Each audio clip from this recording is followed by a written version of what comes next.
Привет, ребята. В общем, поступило ко мне колесико с жалобой на то, что барабан заклинивается, опять заклинился. Просто когда человек ко мне его принес, он внезапно расклинился у него, и дефекта, в общем-то, не было. Ну, решили, что надо его разобрать. Ну, собственно говоря, видно, что в обратку, вот пошел. То есть что-то внутри заедает.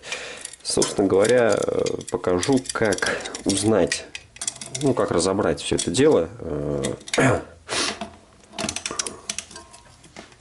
И заодно узнаем, что же может быть причиной заклинивания. Ну, съемник кассеты традиционно состоит из двух элементов. Это, собственно говоря, вот сам съемник и хлыст. Хлыст может быть заменен шведкой, либо куском цепи, зажатым в тиски. Кассета, замечу, шлицы не все одинаковые. Тут есть вот узкий шлиц. Вот. При сборке кассеты, вы ее разберете, она разбежится. Вот так вот. При сборке кассеты ориентируйтесь на узкие шлицы, и все у вас соберется как и было.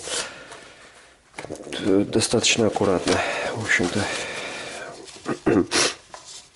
Традиционные. Видно, что, кстати говоря, вот по втулке, белая литиевая смазка нанесена.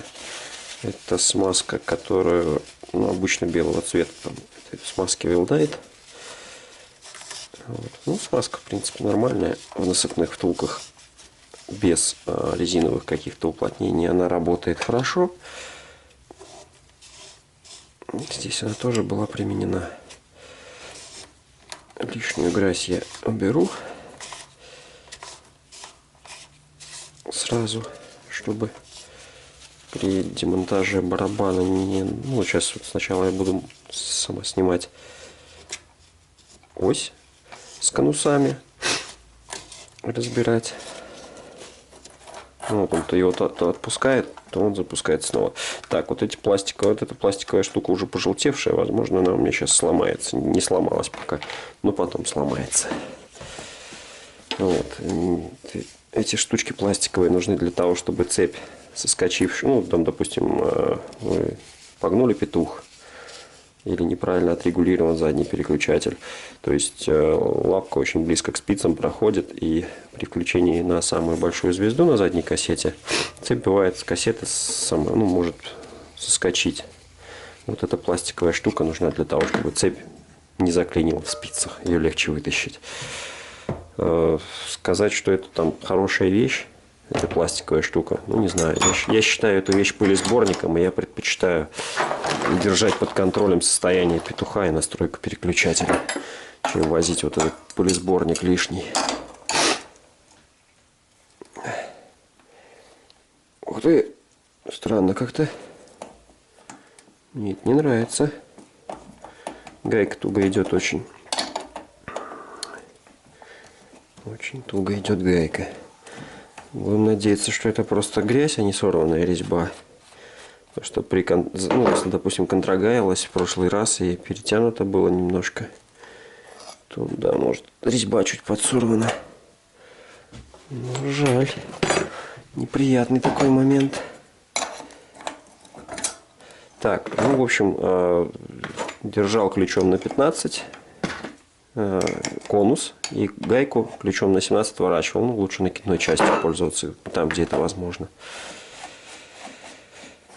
Судя по цвету смазки, колесо после переборки набегало не очень много, потому что обычно смазка чернеет, когда на нем катаются. Чернеет просто продукт износа, маленькие частички металла, из-за того, что шарики друг об друга трутся. Шарики катятся по чашке, которая внутри втулки, и по конусу. Вот та деталь, которую я сейчас откручиваю. Вот. И когда они катятся, они друг об друга трутся. И смазочка начинает темнеть потихоньку. На оси, тут туго идет. На оси, видимо, в одном месте немножко растянула резьбу, когда эта втулка контрагаялась. Что-то человек, контрагаять надо всегда крепко, но тут человек явно перестарался. Бывает такая штука. Хорошо, хоть ось не порвал напополам. Шимано, конечно, хорошие, оси крепкие. Ну, крепче, чем у Куанда, или уж не говоря про всяких китайцев безродных. Вот так, все, расконтрогаили. Теперь воспользуемся вот такой вот. Сразу приготовить место для шариков. Я делаю всегда 2 отдельных места для шариков. Так, возможно, они сейчас у меня высыпятся куда-то. Так. Все, ось выскочила. Это хорошо. Так, один шарик я уронил туда внутрь втулки, судя по звуку. Вот, ну это вот обычная насадка для шуруповерта. С ее помощью я вылавливаю шарики. Слушайте, ну совсем недавно перебиралась она. Шариков в задней втулке. Шарики идут диаметром 5 мм. Но там бывает вариант, когда они чуть меньше на пару сотых, чем 5 мм. Бывает вариант, когда они чуть больше, чем пару сотых. Так, их должно быть 9. То есть с одной стороны я 9 вынул, а со второй стороны куда-то уронил один. Ну, я, в общем-то, сразу сказал, вот я его и достал. Все, 9 штучек на одной салфетке, 9 штук на другой салфетке. Этими деталями я займусь потом, после того, как уже выясню причину, по которой заклинивает барабан. Вот, пыльник. Если у вас получится там спицы или еще как-то прочистить, не снимая пыльник, лучше сделайте не снимая, потому что при демонтаже он гнется, и ничего хорошего в том, что он согнут, нету. Этот пыльник мне надо снимать однозначно, потому что иначе я не смогу открутить сам барабан. Вот, собственно говоря, вот таким вот образом я его скинул. Барабан. В общем, сейчас мы посмотрим на его конструкцию. Его можно на втулках Шимано менять целиком, то есть вместе с внутренним подшипником. То есть здесь 2 ряда шариков идет и храповой механизм, собачка на пружинках с зацепами. Так вот, барабаны для втулок Шимано продаются отдельно, можно поменять. Но единственное, стоимость барабанов, она сопоставима со стоимостью всей втулки, и работа по замене, она, ну, там, может быть, там, немного дешевле, чем переспецовка колеса. В общем, если накрылся барабан, и вы планируете его заменить, отдельно барабан, то подумайте о том, чтобы заменить просто втулку целиком. У вас будут новые шарики, у вас будут новые конуса, новая ось, новый корпус. Да, шимановские детали, они, конечно, надежные, но все равно ресурс у них не бесконечен. То есть накрылся барабан, лучше заменить втулку. Дешевле будет потом в эксплуатации. Да и накат получше. Ну, что новых деталей, пока они там еще не... Ну, те детали, которые уже деформировались где-то подвыбились, они все равно катятся хуже, чем свеженькие. Так вот, итак, да, куча слов-паразитов, простите. Приступаем к самому интересному. Вот эта чашка, которая является чашкой для подшипника, да, для насыпного. То есть конус идет, вот чашечка, между ними шарики, и вот конус внутри как бы на шариках перекатывается по чашке. Вот эта чашка является конусом для подшипника самого барабана. И вот, собственно говоря, вот открутить эту чашку является самой, там, скажем так, одной из наиболее больших сложностей. Когда-то давно, очень давно, я до сих пор на память ключ, вот такой вот советский ключ храню, в безвыходном положении, да, я вот придумал, что можно вот так вот просто пластинкой металлической раскрутить. Да, это возможно, но неудобно, до безумия неудобно, но это такой колхоз на крайний случай. То есть вот взята просто обычная головка, она обточена, все сделано там простым инструментом, то есть даже я в токарку не ходил, мне просто там резко понадобилось, взял, обточил быстренько, сделал. Все, вот такой вот простой съемничек. Вот. По размеру просто на месте прям подогнал. И все. То есть вот такой простой съемник. Сделал для того, чтобы открутить чашку. То есть самая большая проблема в обслуживании барабана — это, ну, как бы вот такой съемник найти. Вот отдельно он не продается. Так, да, левая резьба. Соответственно, сейчас прихвачусь. чашка вот эта, она как бы самозатягивается в процессе эксплуатации. И ее как бы стронуть немножко тяжело.